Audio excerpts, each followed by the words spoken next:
I'm sorry. I'm sorry. I'm sorry. Yeah, I'm sorry. I think I got kicked off my own Zoom. I think that's the crazy part. I got kicked off of my own Zoom. So we're going to try to reload this and see if we can do it again. And I think I'm back on. And hopefully now you can hear me and you can see me. And so let's see how this one goes.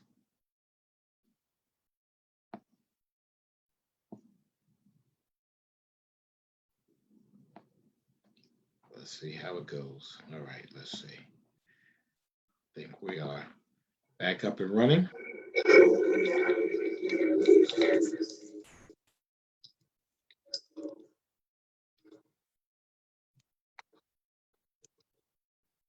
All right, there we go. All right, I'm sorry. Please forgive me. Please forgive me, forgive me, forgive me, forgive me. All right, Azelle, Alicia, good evening. Miss Andrew Brown, good to see you. Dana, hello. Maria, thank you. Susan, thank you for joining us. Shanta, hello. David, thank you. Sheila, thank you for joining us. Kareem, good evening. And Azelle, give me a minute and we will answer your questions. Lydia, hello. Hey, Carol, thank you. Rita, you can hear me now. Good. As well. Mama Razi Jackson, hello. Good to see you. Dana says we're back. Sounds good. Patricia, hello. Cami, hello. Antoinette, hello. Sheila, hello. Rita, hello. Katina, good evening to you. Sherrod, hello. And yes, you can. Dana, hello. Sarah, hello. Cecilia, hello. Linda Wilder Bryant of the 3rd District. Let me tell you, Linda Wilder Bryant, Alderwoman Linda Wilder Bryant, the Honorable Linda Wilder Bryant is like, she's like so freaking fantastic. You want to talk about an awesome public servant. She is certainly one. She is one who does not mind getting her hands dirty. She's someone who works hard at blessing other people's families and children. And I really appreciate her more than she knows. She is such an inspiration to me. I want to thank her for joining us this evening as well. Ray, how you know my birthday is tomorrow? My birthday is tomorrow. That's why I'm kind of in this closed location. I'll tell you about that. Janie, hello. Hey, my neighbor, Vicky Golden, good to see you. Gloria Brown, hello. Tiffany, hello. Tashi, hello. Cheryl, I am doing all right. Cynthia Lane Jenkins, the Mayor Pro Tem, I said it, of Newnan, Georgia, Coweta County. Thank you for joining us. And shouts out to Mama and Papa Jenkins as well. Alicia said, I look tired. It's been a long week. It's been a long week. We'll talk a little bit about it. Thank you, Cindy. Hello. Good evening. Diane. Kareem, thank you. I appreciate that. Michelle, thank you. Laura, hello. Maria, thank you for joining us. Grace, hello. Dana, hello. Pamela, hello. Debbie Williams Walker, hello. Hope you are doing all right. Elder Flossie Williams, thank you for joining us. Wanda, thank you for joining us as well. Let me see. Can we have a Be the Mayor for the day? Well, we're talking about doing that for some young people, so that's actually not far off.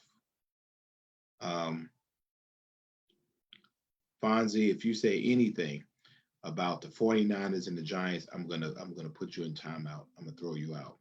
Cree, hello. Stephanie, hello as well. Paula, thank you so much. Brenda, hello. And hey, yes, Tony, yes, we're gonna do a well, Janet, I was not in the office today, but I heard something came for me. So thank you, Janet. And Tony, yes, I'm excited about doing the virtual homecoming, but I don't care what y'all say. I'm gonna be at homecoming. Now, y'all don't have to come. I'm gonna be there by myself. Sandra, hello. And hey, Carolyn, Savannah's mom, Drusilla, thank you for joining us as well. Oh, thank you. Stephanie, thank you very much. Brenda, hello. Thank you. And Gloria, thank you as well. Thank you for wishing me a happy birthday.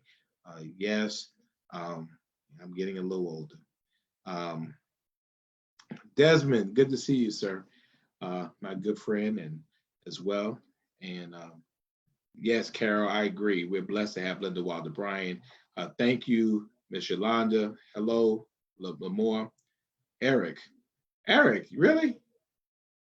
Eric, I think you're older than me, but happy birthday, Eric. Lydia, hello. Wanda, hello. Patricia, hello. Natasha. I'm going to tell you about that in a minute, Natasha. Hey, to my big brother, Slice. Laura, thank you very much. Cindy, hello.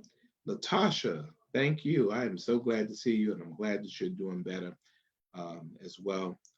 Shane, thank you. Juan, thank you so much for joining us. We appreciate you being with us. We're going to take a couple of more, and then we will get started. We will get started as well. Tony, we got a lot of stuff to talk about. Ruby, thank you very much as well. What's up, big dog? Sheila, thank you. Dion, thank you as well. I appreciate that. Appreciate all of that. So let's see. Who else we got? Who else we got? Who else we got? Thank you. Loretta, thank you. Karen Cooper, thank you. Shirley, thank you. Desmond, thank you. Hey, Deborah Suggs, thank you very much. And we will pray. Thank you, Miss Carol. Allison, thank you very much. Deborah, thank you. Dion, thank you. Thank you. Lynetta, thank you. I appreciate you. Creed, thank you. Good evening. Lula, hey. Big Dog, thank you. Shane, thank you so much. Gwen, when is my birthday? My birthday is in about 4 hours. October 3rd is my birthday. So yes, I will be blessed if the Lord see fit to keep me breathing a couple more hours, as they used to say. I will be blessed to have seen another birthday, and I'm grateful for it. All right, Lil Matt will be with me. Hello, is that Linda? Thank you for joining us. Thomas Thompson, thank you. And thank you as well. Fonzie, like I said, don't go there today. If you say the word, if you say 49ers on my feed, you're gonna find yourself cut off. Linda, hello. Thank you. Reginald, I don't know when homecoming is, but whenever it is, we're gonna be there. I'm gonna be in the middle of Ted Wright Stadium by myself. I'm not gonna let Corona take homecoming away from me. Michael, thank you very much. Takoa, thank you so much. Thank you, Joan. Thank you, Sandra Lynette. Appreciate you. Mama Frankie. Mama Frankie, I think I want to cry. But good to see you. Tashi, thank you so much. Shane, thank you so much. Christy, hello, thank you. I think we're gonna go ahead and we'll get started. Ladies and gentlemen, if it's Friday in Savannah, if it's Friday in Savannah during a pandemic, if it's Friday in Savannah during a pandemic, and you don't have some place that you absolutely have to be, if it's Friday in Savannah and you don't have any place that you absolutely have to be, and you're keeping the faith and following the science, if it's Friday in Savannah during a pandemic and you have nowhere you have to be, and you're at home because you're keeping the faith and following the science, then that means it is Friday Night Live. That means you're with me, I'm with you, we're together. This is our hookup every Friday until we decide differently. Our time to get together, be together. I am Van Johnson. Thank you so much for the opportunity to be with you, to share with you. Thank you so much for continuing to spend some time with me. Reverend Tillman, if you want to do a census update, I will send you the link momentarily. Hey, Loto. Good looking out, Loto. Good looking out. Good looking out. Good looking out. All right, so today I was out the little blue cup.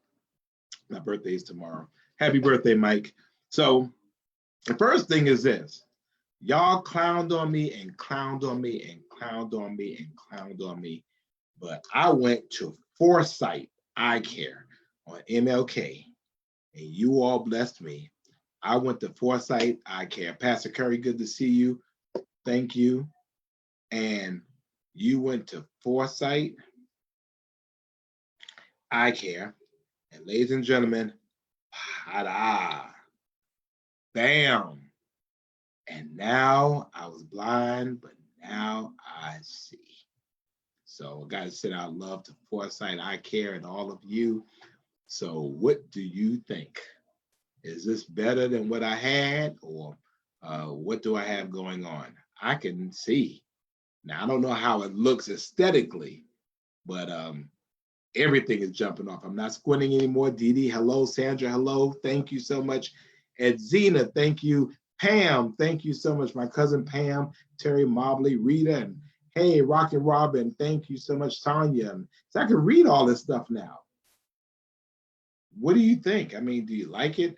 I mean, I wanted something that, I could look like halfway, I mean, I didn't want to look, I wanted to look all right. I mean, I didn't want to look like, and I found out some things about readers I did not know, because I'm sitting here thinking that because, that I had a 1, and this is actually a little bit more. So I wanted to, now I can see this thing. This is actually all right. So just wanted to see. Let me turn to the side. Look to that side. Look to that side. Look to this side. And so they don't look thick, and I could see. And I don't really feel. I'm almost looking like I feel like I'm looking through glass. So I can see. So thank you, Foresight on MLK, for meeting and exceeding my eyewear needs. Foresight on MLK, just giving you a shout out, and to those of you who blessed in all of that, bam, here we are. So so tonight I can read a little bit, I can see. So some of these little comments y'all throw out, I might be seeing it. Kathy, you said I look academic, so yeah, I look kind of college professorish. All right. So a lot of things to talk about tonight, a whole lot of things to talk about. And I need to get Pastor Tillman on a little bit. Joe Marinelli, good to see you, Joe. Thank you for joining us. Joe Marinelli runs our Visit Savannah, and he is the reason that we're able to get people to come and see about us. He tells the story of the greatest city in the country, and I thank you for that. Vivian from Cuyahoga County, Cleveland, thank you. Thank you, I appreciate that. And I'm still waiting. Okay, Loto has given her seal of approval, and I'm hoping that this elevates me in the way that I need to be elevated. So, I feel, and they really do. They fit better. I don't feel them on the end of my nose. So, I'm really feeling good about this. So let's go ahead. Let's get into it. A lot of things to talk about tonight, and then we will we'll move on from there. Got some city updates, some things we need to talk about. So the first thing is this. Of course, the news of the day. Shortly after 1:00 Eastern Standard Time, the President of the United States confirms that he and the First Lady both tested positive for COVID-19. And the doctor's description later on that morning said they were both doing well. As we know, this evening, the president was airlifted under his own power to Walter Reed Medical Center for observation. And, so obviously it's a little bit more than, non-asymptomatic COVID. Let me just tell you where I am, and then, we'll let it go. I was always taught that you pray for your leaders. And let's not get this wrong. I disagree with President Donald Trump on most things. And that's my right, and that's his right. But at the end of the day, he is still the president of the United States. Me hoping or wishing bad on him is like me sitting on an airplane and wishing for the pilot to fail. If he goes down, we all go down. And so we are to pray for our leaders. And so I pray and I ask that you do the same for the president, the leader of our country, his wife, and their family.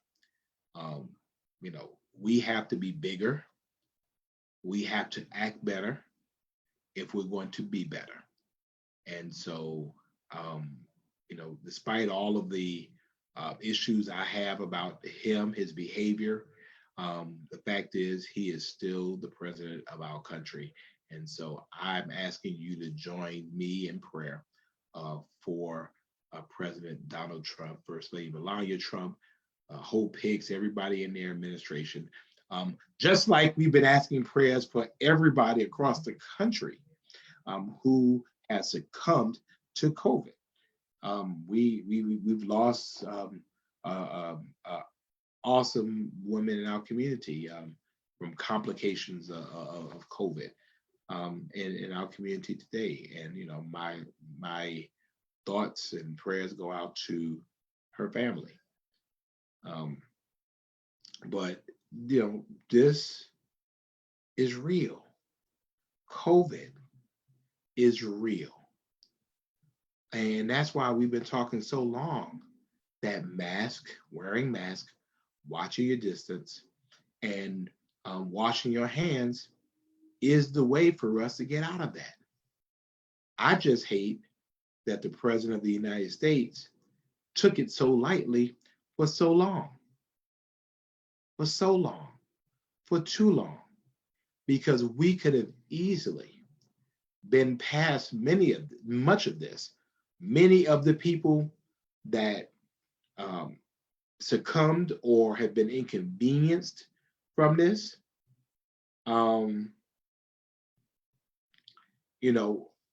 the fact was that, maybe if we had a stronger national response, then we would not have been in this situation. We learn from others. And so I hate that, every time I looked and every time I saw the president walking around having these big rallies, in the face of the conventional wisdom, him, his team, they weren't wearing masks. And now we're in this situation. He's in that situation. And for him, once he's in that situation, we're all in this situation. And it is bigger than him. Because our adversaries are looking at our country and says, well, hey, if we're going to attack, you might as well attack when it appears that the leader is incapacitated. Look up. So this is serious stuff. This is deadly stuff. And I hope that when he recovers, and we pray that he does, that his outlook, his intent, and his resolve about this would have changed. The old folks used to say that a hard head leaves a soft butt. And I'm just hoping that from this, the president comes out of this saying, please, let's follow the science. Let's wear a mask. Let's wash our hands. And let's watch our distance. So we're going to keep him in prayer, keep his wife in prayer throughout this time, this difficult time. So wanted to talk about that. And so certainly our COVID numbers are still high, still representative of what's called significant community spread. And, of course, there was some things going on this week as related to schools. As I understand it, the majority of our public school teachers have chosen to do virtual, which means that for the kids that come, some of them will have a different school or might have a different teacher, a different situation than what they're used to, because a lot of their teachers, most of their teachers have decided that while the numbers are still high, that they do not want to teach in an in-person environment. So while that is going on, I want to make sure that we're very, very clear that we support our teachers, that we are supporting our students, that we're supporting everybody who's engaged in that, and again, understanding the very, very difficult decisions that have to be made as relate to that. And as I've said before, I want to make sure that people are clear about where I stand. I want to do whatever is safe. Whatever we can do and we can do it safely, then I want to be able to do it safely. And so that is um, what I am trying to do. Actually, I'm just looking for a message to forward to Pastor Tillman so that he can join us in a little bit. Um, Probably about 9:15 ish or so, Pastor, if you join us at that time. Um, so I wanted to talk a little bit about that. I wanted to talk about today. As you all know or might have known, the city council was unable to reach a consensus on our city manager. And people are all over the place. The fact is, you have 9 people. There's 9 of us, and of the 9 of us, we all have to, have some type of semblance or agreement. I mean, it's hard for 2 people to get along in a home in which they're married. So imagine 9 unrelated people having to be able to agree on something. For me, I'm not willing to settle until we find the city manager that is best suited for Savannah. And so, if that takes some time, if it takes some money, then to me, it's important enough to be able to do. And so, we can bring a city manager here on a 5-4 vote, but no one in their right mind will come to a city on a 5-4 vote because essentially that means that 4 of your 9 bosses don't like you or don't think you're the best one for the job. And so, um, you know, we need people to agree as best as possible. So, we'll do it again, and we'll try, and we'll keep doing it until we get it right. And so, if you want to criticize us, just pray for us. I mean, that's what you do. So I wanted to make sure. Joe Griggs, yes, I want you to unpray the prayer you've already prayed. So, Joe, ladies and gentlemen, we're going to excuse Joe for just one moment and let Joe unpray the prayer that you've already prayed. So, so I wanted to talk a little bit, and I want to put some time about that tonight. I want to dedicate this to not only census and voting, and I'll talk a little bit about that. Wanted to talk a little bit about that. Let's see. Shima, you ready?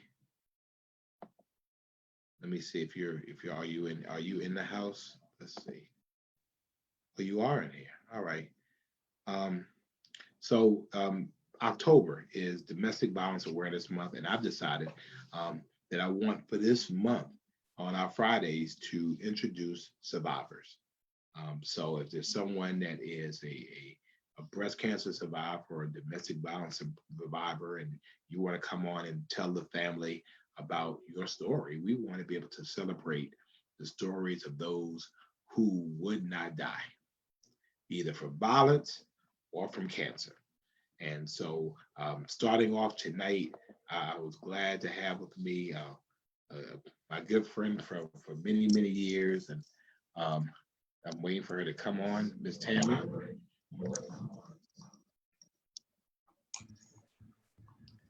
How are you? I am fantabulous on this birthday eve of yours. How are you?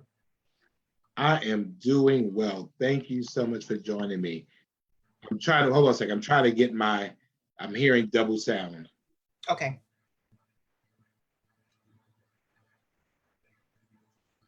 I'm hearing double sound. Let's see.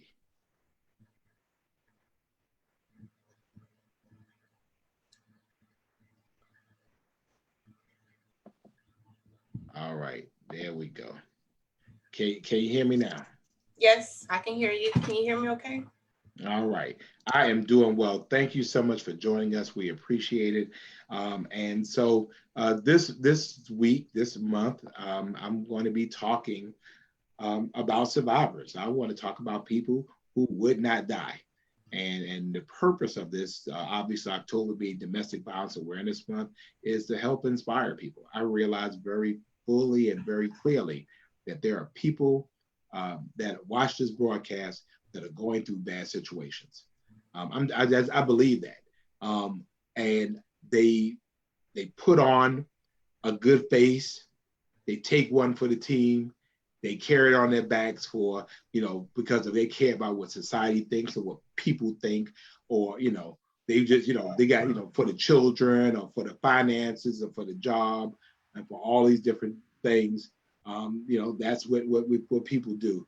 And hopefully we can use this segment, we can use this time to be able to hopefully be a blessing to somebody. So I wanted you to tell us about Tammy. Tell us your story. Well, you already know I'm born and raised in Savannah, so I'm a Seaport baby. And I grew up in a loving home. My parents never fought. I graduated from high school and moved on with my life and thought I met the man of my dreams and got married.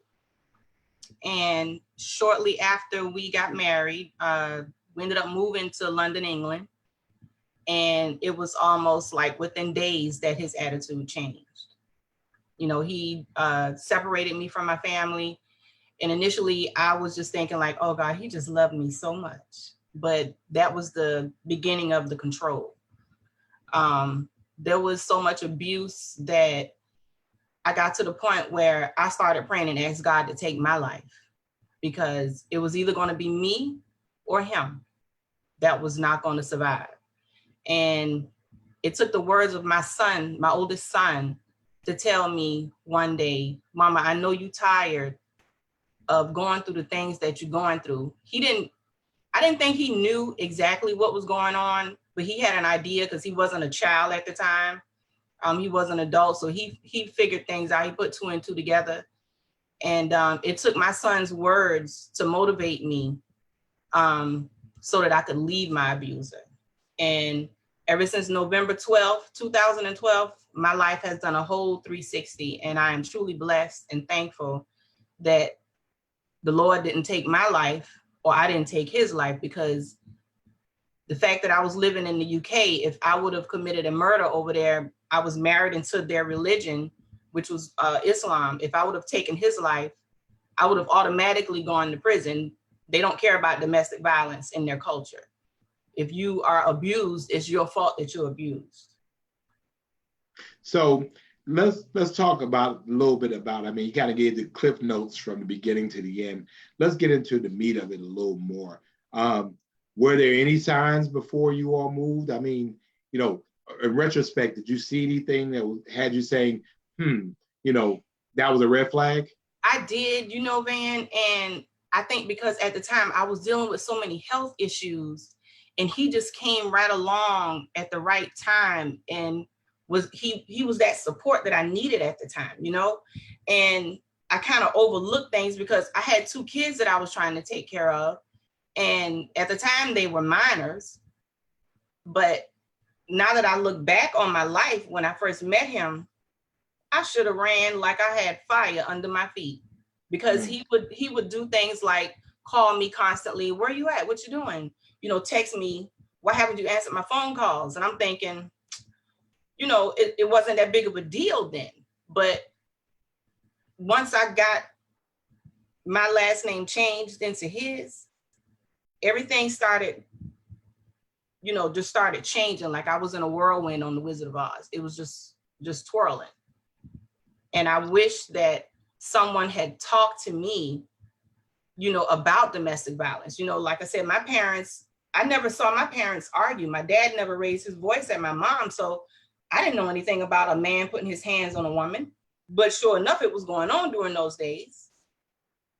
But no one ever talked to me about it. So I just wish that my story can inspire another woman or another man to leave their abuser. It's not all about women being beaten. There are men out there being beaten as well by their partners, or their wives. So domestic violence does not discriminate. So tell us about the abuse. Tell us, we say abuse, but in this case, you have a definition. So what types of things did he do to you that you considered abuse? Well, he put his hands on me. I was spit on. I had bleach thrown on me. I was told how I could wear my hair and how I could not wear my hair. I was told what color polish to put on my fingernails and my toenails. I was told what type of perfume to wear. Don't wear this perfume because that might attract another man. You don't put that on. I couldn't shake the hands of a man if we were out at a function and, you know, I greeted, you know, was greeted by the opposite sex. I couldn't shake their hand. You know, and I'm thinking, you know, what kind of foolishness is that? But there was so many levels of it, you know, telling me, you know, come closer to me when you're in the bed sleeping. If I got up in the middle of the night to go use the bathroom, where are you going? And I'm thinking now, like, he was crazy. But I didn't realize how it started out so small. It was a snowball effect, and it became like a giant glacier that just grew over a period of time. So obviously, so when your son told you what he told you, Mm-hmm. I mean, was that an immediate wake-up call, or did some time go by? How did that all work out? That was immediate for me. That was all I needed. And at the time, I was still living in the UK, and my father-in-law, I talked to him. He knew about what was going on, but because my husband was the oldest son in their family, the younger siblings had to respect him in everything that he did, even though they didn't agree with the things that he did. Mm-hmm.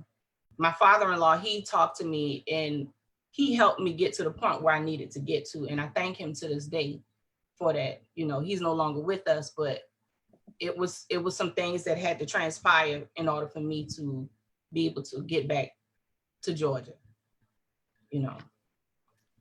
So let's assume that there is a younger pre-marriage Tammy there. What is it that you would have wished that somebody would say to you, have said to you? Am I okay? Is there anything going on that you need to talk to somebody about? You know, I see you got bruises on your face. You know, well, what's going on with your hair? I had a patch of hair that was missing from my head because he didn't like the fact that I was cultured. My mom was very cultured when we grew up. So I wanted to, you know, wear my hair and braids, and he didn't appreciate that fact. He snatched my hair out, and it took a while for my hair to grow back. There was just so many different things that I wish someone would have said to me or offered the help. And, you know, when I came back home, I had the support of my family, but I didn't want to be, you know, a complete burden on them, you know. And I had a friend of mine by the name of Edwin Bailey. He's from Savannah. He was my support rock. Like, he was there for me through thick and thin. He gave me shelter. He gave me food. He provided me with the swift kicks in the butt, quote unquote, like, get your stuff together.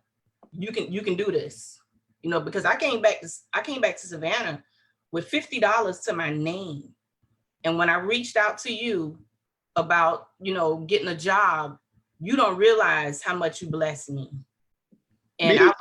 Yes, you. I didn't realize that either. You helped me get a job. You said, well, I don't know if you remember, but I remember like it was yesterday. You said, well, Tammy, I'm not sure if we have anything right now, because I was like on lastminute.com. I had to get a place. I had to get, you know, income coming in. And you put me at the Chatham County Fleet Garage. I didn't know anything about selling, you know, car parts or ordering car parts. You know, I worked around, my brothers have always been mechanics, but I got in there and I buckled down and I learned that system like the back of my hand. And you were a blessing to me. You were my ram in the bush, you know, and I thank you for that, Van. I truly do. I thank you. So, but there are people who suffer abuse that don't have hair pulled out or bruises on their face. Mm-hmm.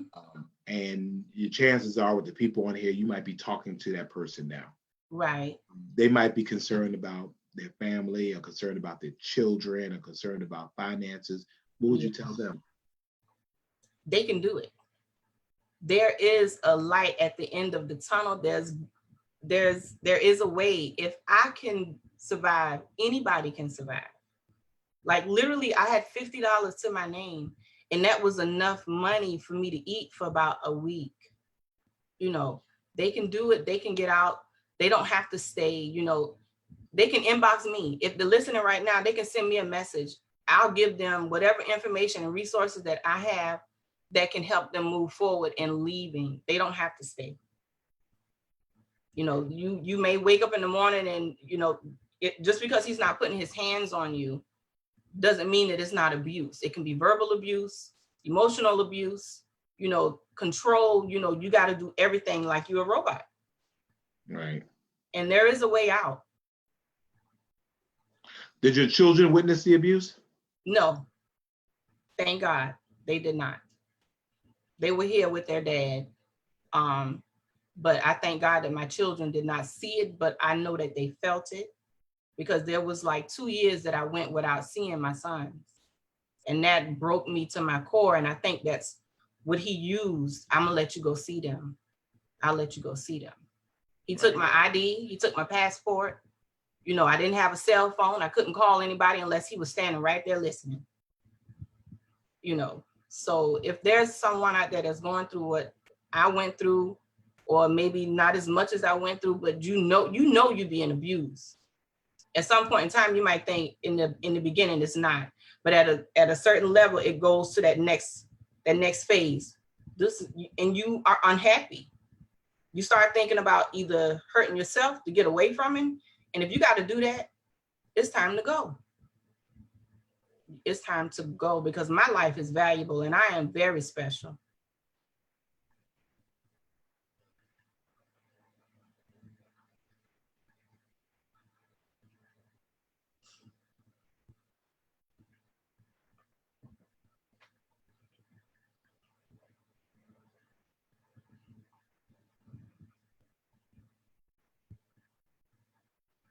Or abused.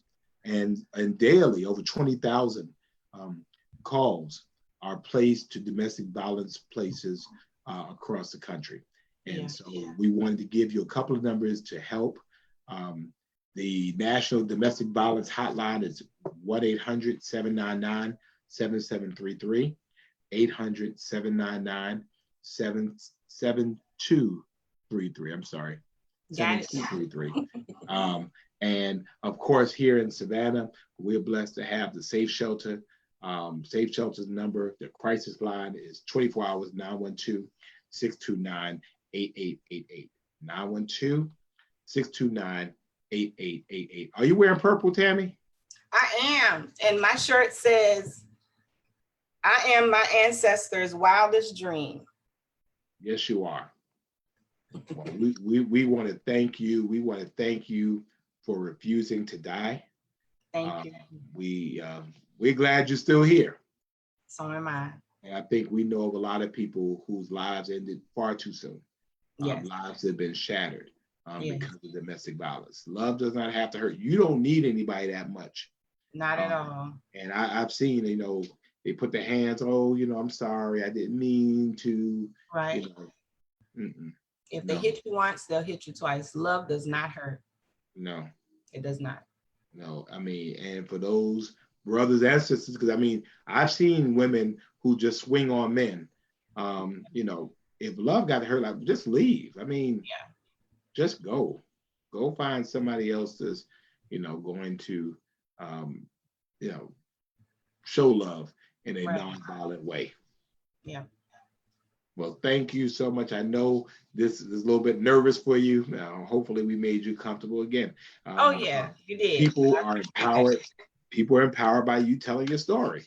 Yeah, and I feel empowered when I tell my story, you know, because he didn't get away with what he did, because I am still here and I am living my life. I'm living my best life. All right. Now, did he ever go to jail or anything? He went to jail, but he ended up getting out. And 2 years after I left my ex-husband, they found his girlfriend in their home, which we shared together. They found her in the house dead. And he had flown to London. Like, she was found dead in the house on a Thursday, but he flew to London that Tuesday, and they found her in the house dead that Thursday. So just so happened, you know, he wasn't there. But because of the condition of her body, it was due to someone beating her to death. But he never got charged with it. No. Wow. No. Again, we're glad you're here. We're glad Thank you you. refused to die. Thank And, you. we look forward to you empowering and saving more people. You got to tell your story more, Tammy. People got to hear it. I will. All right. Thank you. All right. Thank you so much. All right. Happy birthday too. Oh, thank you. I appreciate it. Eve. Huh? Happy birthday, Eve. That's right. Well, thank you. I appreciate you. I appreciate you as well, Van. Thank you again. Right. Thank you. All right. Bye-bye. Bye-bye. Thank you so much. We appreciate her coming on and telling her story. This is how we get better. We learn from other people's stories. And so, love should never have to hurt. And if you are in a situation that is violent, we want to make sure that you do what is necessary for you to be okay. And so again, you can call 1-800-799-7233 is a domestic violence hotline nationally. And then of course you can always call 629-8888, 629-8888 in Savannah, which is the hotline for Safe Shelters, a 24-hour crisis line. Men and women, you don't have to go through that. You were not beautifully and wonderfully made to be beat on. You weren't. And you think he loves you. That's not what love is. It's just not. I refuse to believe that's what love is. So that being said, I wanted to just tell you, I was also very happy this week here in Savannah. We were able to promote what was called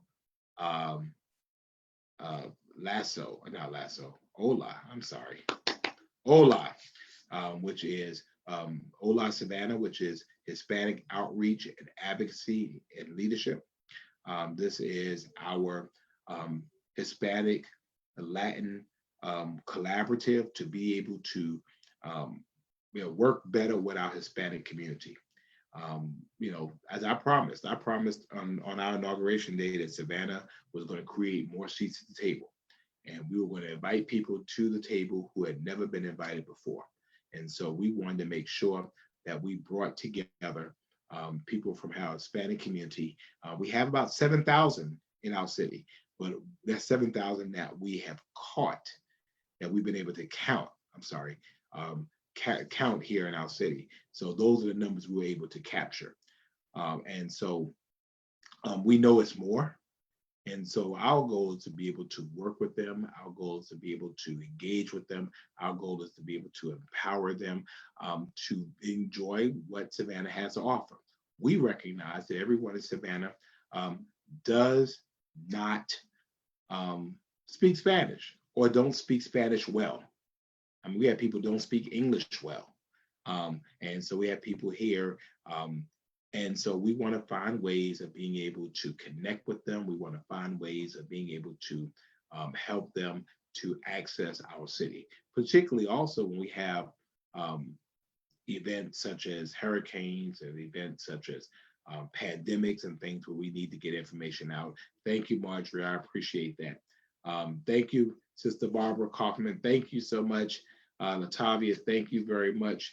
And shouts out to everybody who celebrates October the 3rd, the best day of the year, absolutely bar none.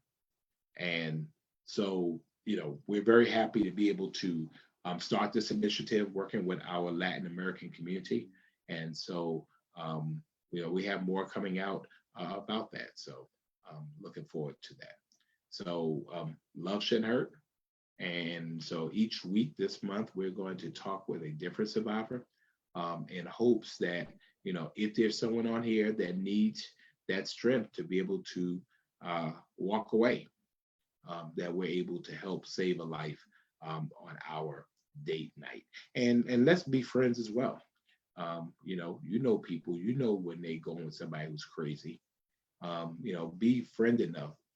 Hey, Dion, thank you very much. Thank you, Andrea. Thank you, Diane. See, I can see now. Thank you, Maisha. I can see. So thanks to Foresight, I can see stuff. So before I couldn't see it, but now I can see it as it's coming up. So thank you. But again, we want to be able to find ways to help people, help empower people.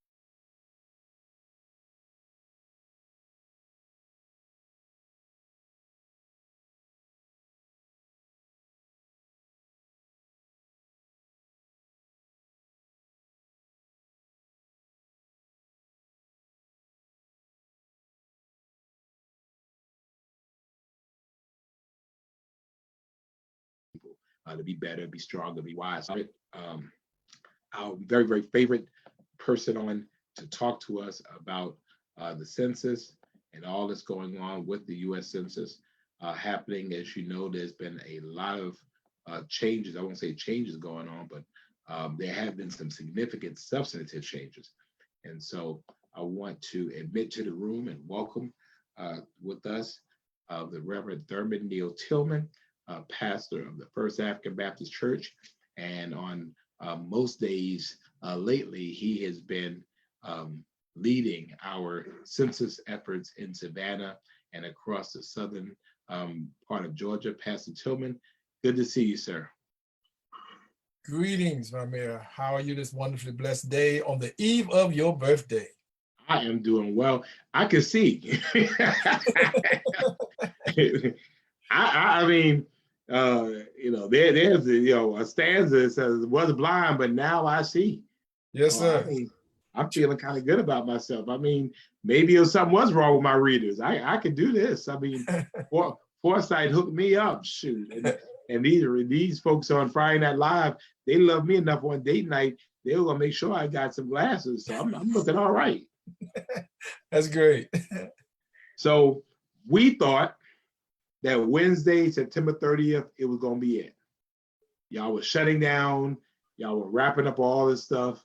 You were cleaning up all the stuff out of your house. And then they said late in the midnight hour, the dungeon shook. And then all of a sudden we found out that we now have 30 more days. Tell us what happened. Tell us what that means to us. All right.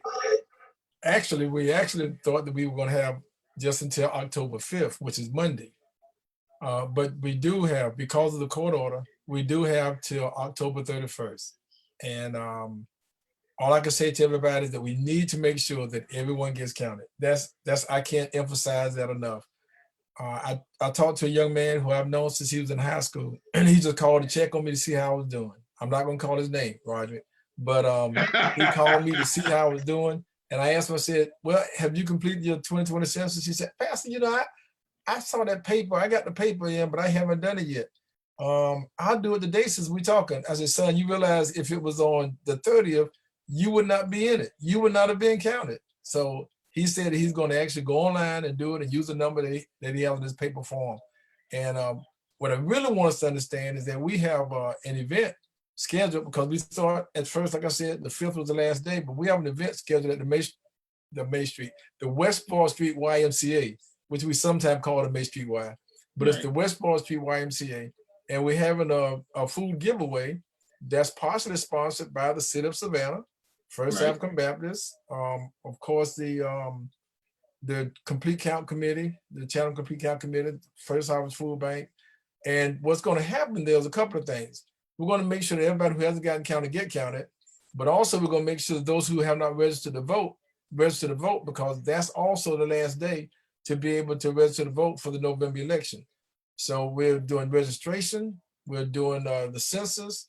Also, we're inviting, I haven't told it to him yet, but I'm gonna go ahead and tell Brother Terry Enoch he need to be there so you can talk more about United Way, and to make sure that that special ice cream that I asked him to have for me would be present at least by Monday. And then also Patricia Mitchell and her husband, Officer Mitchell. You call names, huh? Yeah, I'm asking them to come out also because they have something called Magic. They're dealing with helping people to deal with Medicaid and moving into when you get 65. That's not your birthday, is it? But when you turn 65, they have an opportunity to learn more about Medicaid, Medicare, and all the benefits they have for them.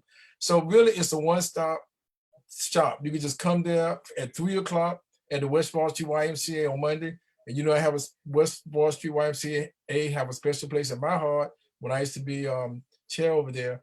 but we're asking everybody to come by 3 o'clock to 6 o'clock on Monday. Please, if people have not already completed the census, please do it before then, but you could do it then when you get there. And we're going to have a lot of giveaways. I'm even understanding they're going to give away a smart TV, and we're going to have a lot of things, a lot of census stuff. I've asked people from all over the region, send me your census stuff. If y'all say census about over and you don't want it at your house, send it to us here in Savannah and we'll take it. So there'll be some bags, there'll be cups, there'll be a whole lot of things that we get. Now it all may not be in English, because I told them just to send me what you get. So Right. it'll probably be in Vietnamese and all the way you like. The diversity my mail likes, it'll have all the diversity you could possibly want when you come to the West Broad Street YMCA on Monday at 3 o'clock. So let's get a little bit more personal, because I think, you know, we're past the time of being nice and stuff. There are neighborhoods that we know of that have not done what we need them to do. What are the neighborhoods? And let's shout them out, and then let's find a way to drill down. I know we have people here from every neighborhood. So what neighborhoods are we low in? All of them. We need everybody to participate. All of them? The reason I can't give you a specific is because, as you know and I know, the census, as a census employee, we got to keep everything confidential. So I can't tell you exactly which neighborhood to go into, but I can tell you this. Listen to what I'm saying, everybody. On the census side, because they have sent people out, in the operation side, and have sent people out to all the neighborhoods. If people did not respond when the people knocked on their door, or you told them no, or you told them I'm not interested, or you hid behind the door and didn't open the door when you saw them out there, your house is kind of like marked off as, okay, we've done this. It doesn't mean they got counted. This extra time gives us an opportunity to get those who even said, no, I don't want to be bothered. I need folk like the mayor, who's a trusted voice, who you're a trusted voice, Brother Mayor. I need the council persons, every last one. I need everybody saying to everybody else, listen, do this for our community. Do this for you. Do this for our children. And make sure we count the children from birth to age 5, because that's one of the highest groups that always get undercounted. So we need everybody to get everybody counted. I can tell you one of the areas we have issues with, though, was downtown. I didn't know how that switched. Downtown, we had a very low response rate. Of course, we say that's because of the number of what you call it, B&Bs. Yeah, Airbnbs, Airbnbs, vacation rentals, and things. right? And those kind People of don't things. live in them. And even SCAD was out during April 1st, and so Right. those who live downtown didn't get there. But now they can participate. They can go ahead and get online and complete the 2020 census. And there are a lot of signs that will be available also. Okay. Well, we're looking forward. We recognize. Now, help me understand this, because what I've heard is a couple of numbers. I've heard that we were in the 90 percentile, but then I was announcing that we were at 52. And so, you know, and then our numbers were look like they were going anywhere. Where are we right now, and what's the real deal? Okay, the numbers that you were looking at is a self-response rate. So that 52% were the number of people who responded themselves. That 90% rate was when the numerators went out and knocked on doors. They were saying we were, at that point, we were at 90% of coverage of the community. Now for the Savannah office, they are at 100% coverage. In other words, they've covered every place that they're planning on covering. Every place that they have an address for, they'll cover that. So what we're really dealing with now are just people who, even though they may have seen a numerator, or I don't know, if some numerator didn't go to your house because the dog was outside barking, and a person said, well, you know, I'm not going to knock on their door, you know, and I don't see anybody, but I came to the house. There are many reasons people may not have still been counted. So right now we have an opportunity to reach those people, and the people who tell you that's not important. Or what is a census? You know, I've heard about it, but why is that important to me? And each one needs to know it's very important to them. So all these extra giveaways we have on Monday is for those people to come out who have not participated in the census particularly. But the food that we're giving away is going to be for everybody. I think we have enough food to do like 1,000 people or so to give away food. But then also, I guess I can say this, the first 100, Reverend Richard Lockett has been working with this, connected with First African and out of Macon. But he's also gotten Belfords to give real food, cooked food to like the first 100 people to show up. For real, for real? For real food, along with a box of food to take home that you can prepare for yourself. So what more can we do to encourage people to come out? And if you've already completed the census, turn to somebody who didn't. That's right, turn them in, point them out, and then encourage them to participate. Well, I want to make sure that everybody in the Tillman household completed the census. So I'll be calling Sister LaWanda Tillman just to make sure that she's done the things she's supposed to do. Yes, she did it, then took a picture of it and put it on Facebook. She would. She would. I mean, that's just how she is. We love her anyway. Pastor Tillman, thank you so much. And if you want to, we could push this every week until we can't push it no more. It's the fourth quarter. We just got to go in hard, and we have to go in hard for the win. Savannah has to win. Our numbers, where we are is where we will be for the next 10 years. That's right.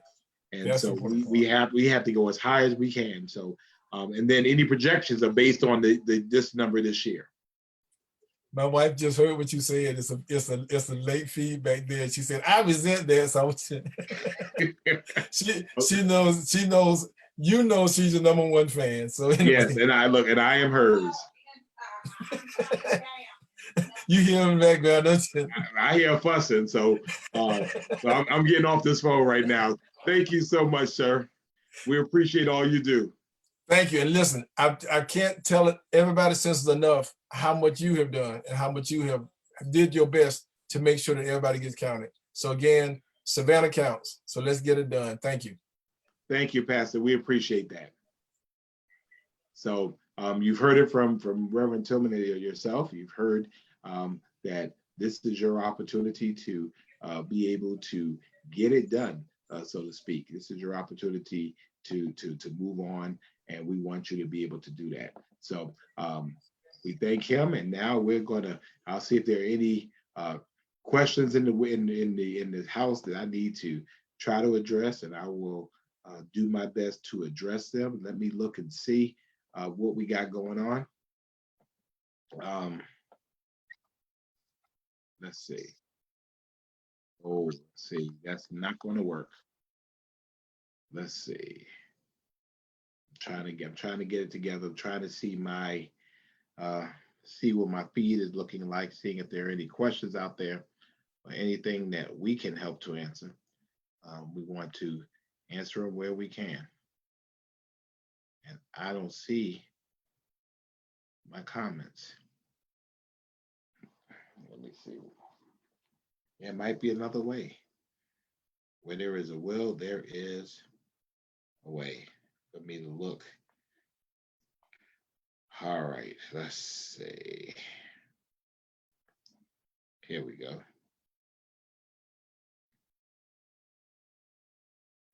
Ed Beatty, thank you very much. And we, Ed Beatty, we don't own the fire station number 5 on Henry Street anymore. Somebody owns that. Pastor Tillman asked everybody to wear their mask when they come to the Y on Monday, and I will wear mine as well.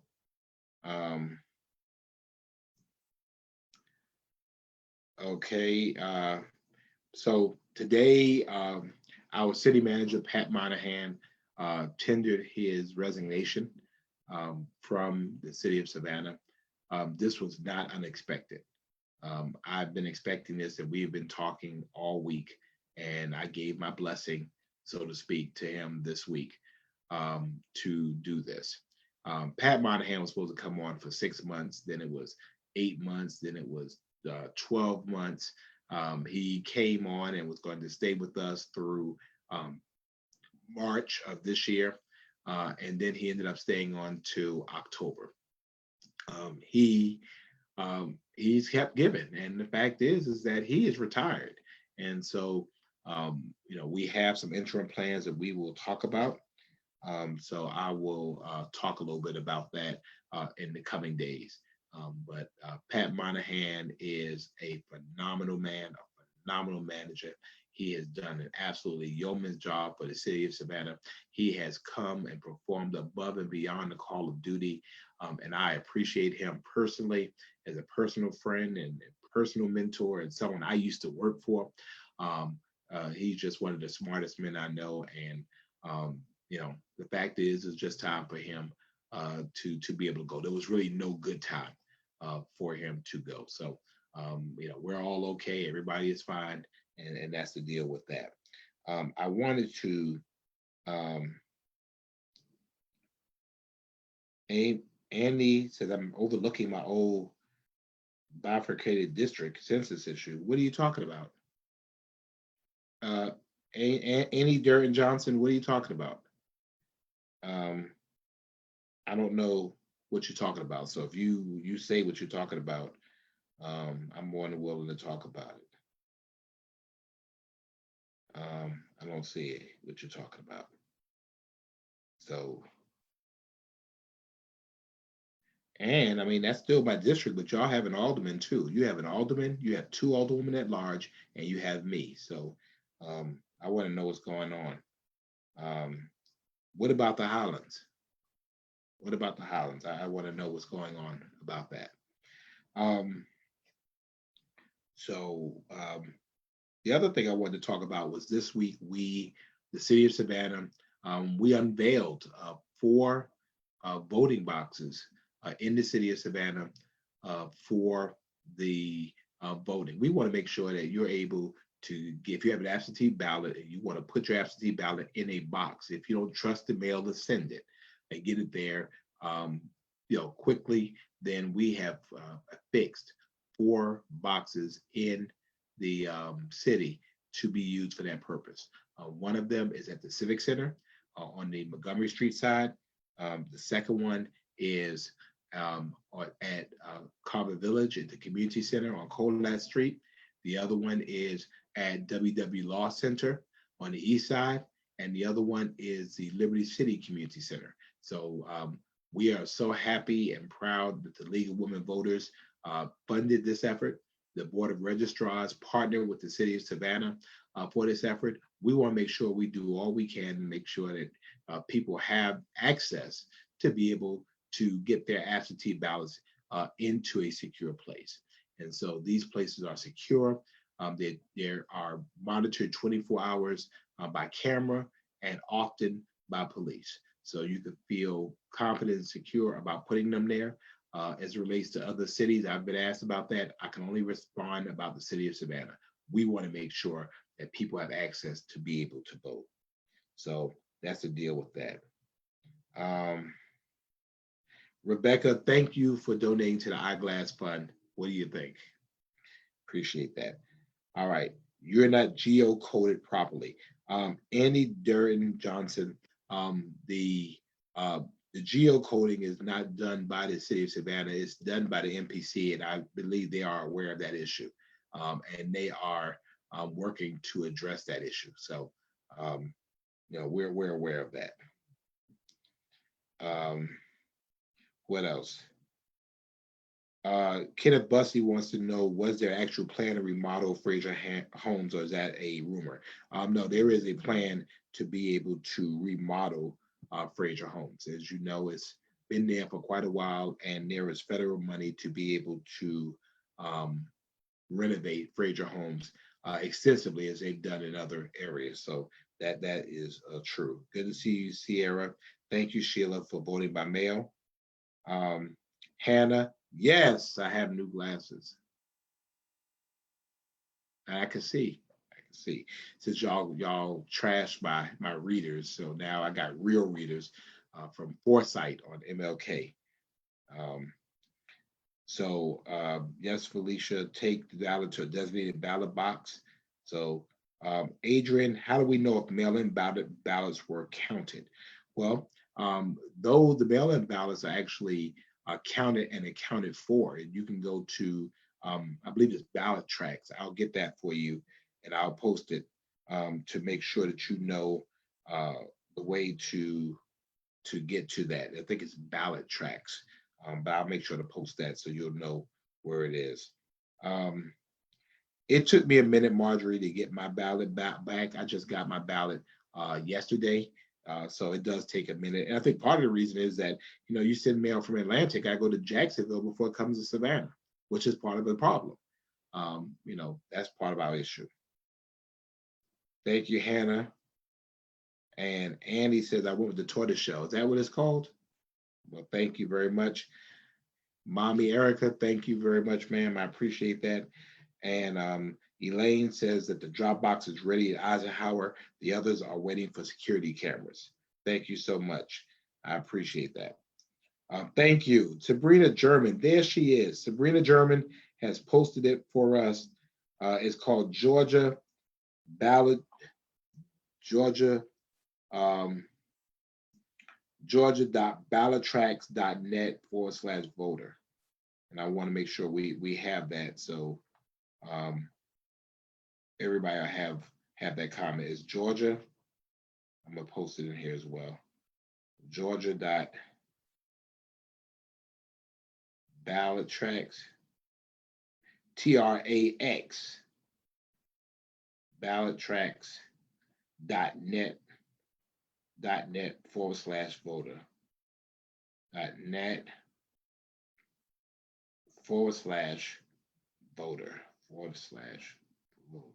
All right, there we go. So you can go ahead and get on to that as well. Downtown Margarita says downtown Savannah is sad to know they are stealing metal signs from storefronts. Have you called the police, Margarita? If you haven't, go ahead and make a report so we can keep an eye on that. I don't know which storefront, but stealing stuff, messing up stuff is an issue. Oh, and I did need to talk about that. I need to talk about that. Thank you, Evelyn. I appreciate you.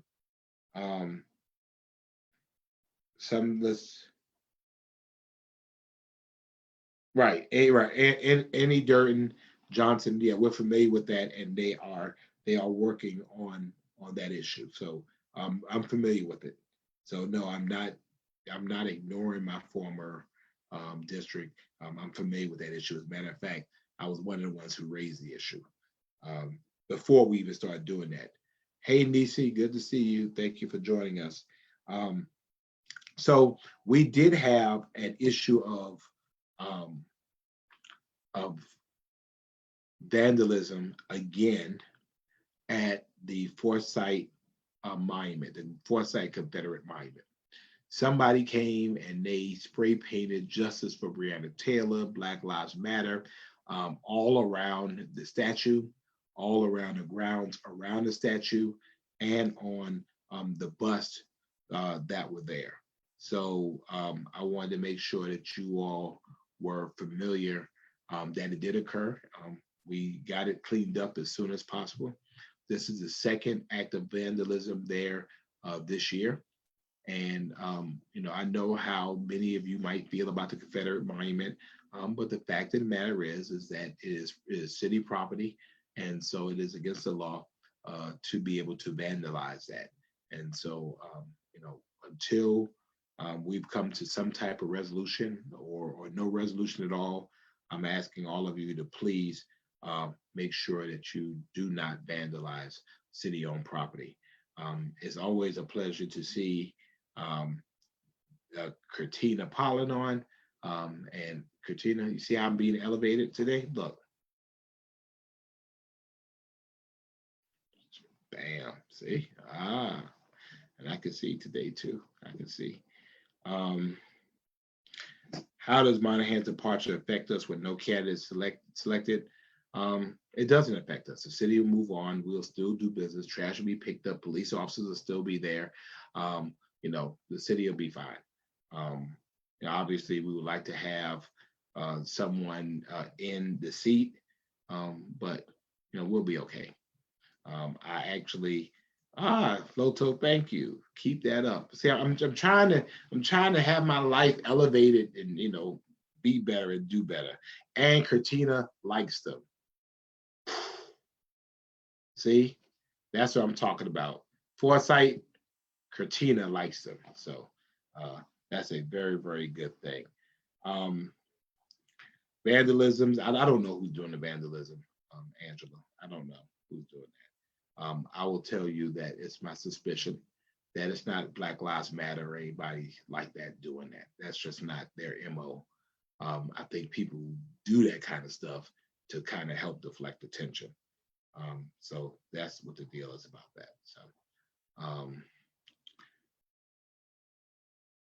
Tony Riley, please Google the agency article about 200,000 voters have been purged. I've seen the article. People need to check and make sure that they are on the ballot. Make sure. And Sabrina, if you will point that out again, my MVP voter page, you can vote. You can look on there and see whether you are whether you've been purged or not. So that's the deal with that. And so Carolyn wants to know what's in the cup. Is water. Water. I'm getting older. Well, Marjorie, if we want to get some security cameras, I mean, we won't say no. Brenda wants to know she's available for the job. Call you. All right, Brenda. You start on Monday if that works. Tamla, has our mask ordinance expired? No, the mask ordinance is in effect. Thank you, Sabrina.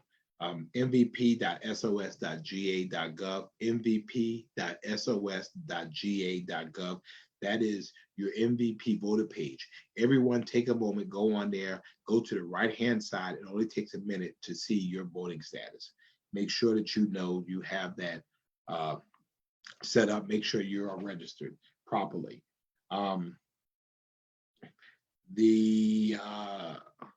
Dr. Webb, good to see you. Thank you for joining us, ma'am.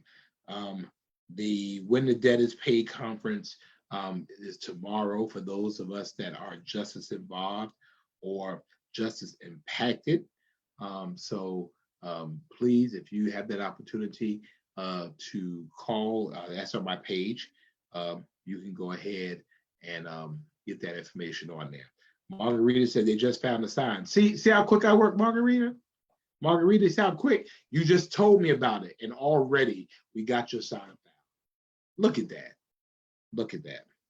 Cecilia wants to know why the United Way can't help people with their light bill when they no choice but move, but they were on a budget. Now they got a bill for $2,000, $3,000.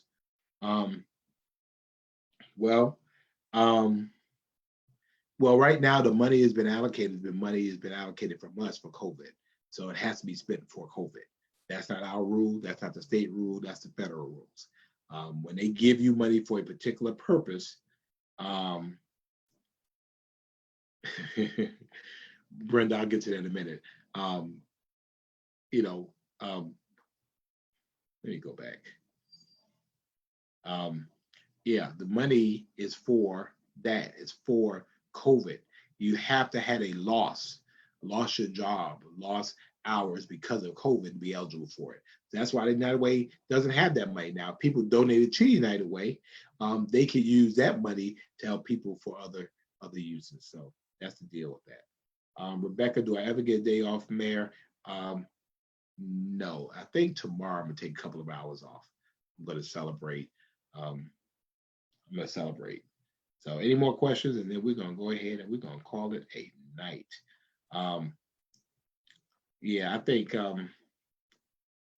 let me see. I'm trying to see who it is.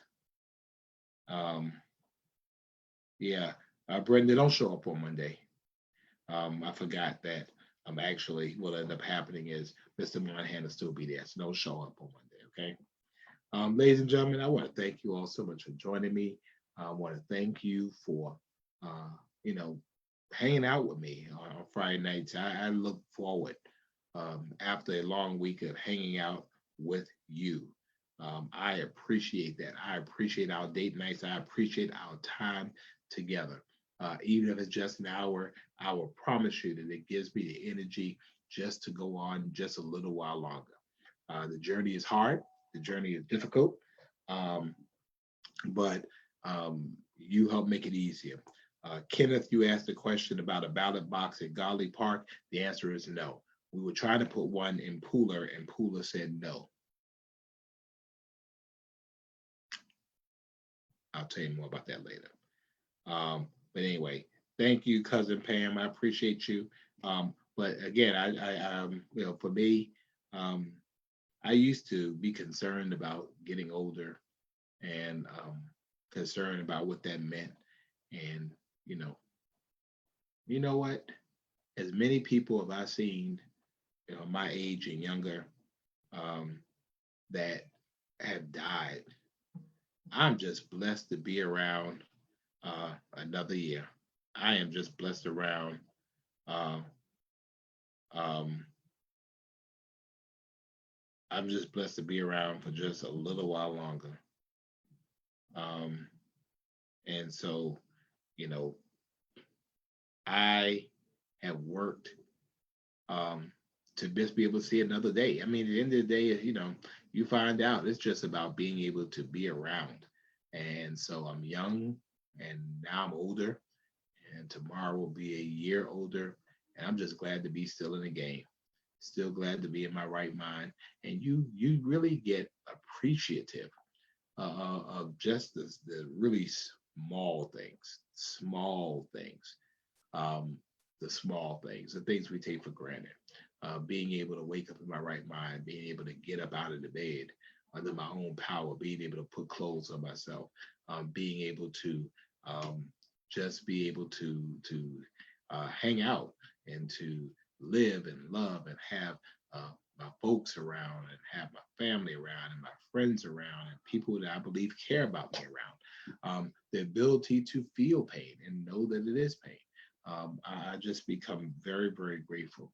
And so as I enter into another year, I just thank God. I just thank Him because I know there was nothing that I did that allowed me to have another year. Nothing.